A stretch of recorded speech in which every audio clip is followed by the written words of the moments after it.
Yeah, that's so, yeah. Nick DeLoisio is a regular 16-year-old kid.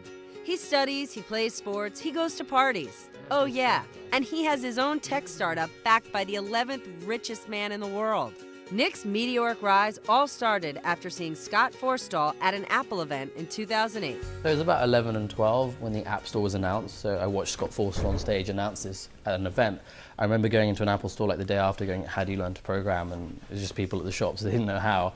So I bought a book, C for Dummies. For the rest of us dummies, C is a programming language, a tool used for designing and writing apps. Growing up in London, Nick was only 12 when he conceptualized and created his first app. Problem is, Apple says you have to be 16 years old, so 12-year-old Nick submitted it under his father's name. The app was called FaceMood. FaceMood was a sentiment analysis algorithm that would take your Facebook status, try and parse it, and come up with the mood of a user.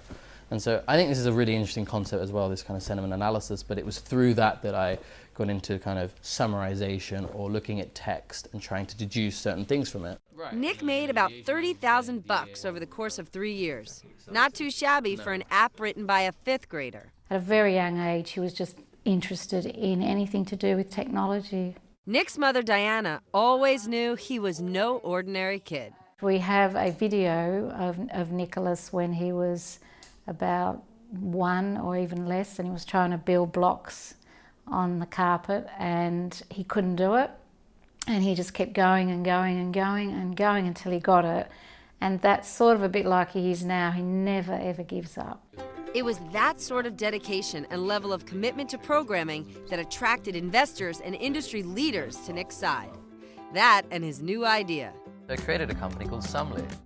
After seeing a beta version and meeting Nick, Amazon veteran Bart Swanson decided to take a chance on the teenager and become chairman of his company. He's a manic focus upon product development, user experience, not accepting mediocrity.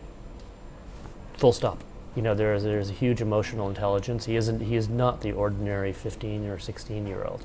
Of course, that maturity and precociousness are great qualities to launch a company, but it makes him a bit of a handful at home. It's difficult when he goes off to, say, San Francisco to go and talk to investors, and then he comes home and you say, well, you know, you've got to be home at this time, and you can't do that. This is a 16-year-old kid we're talking about here. Does he deserve all the hype? Well, remember that most, startup investments and venture capital investments and investments in 16-year-old kids, most of them fail.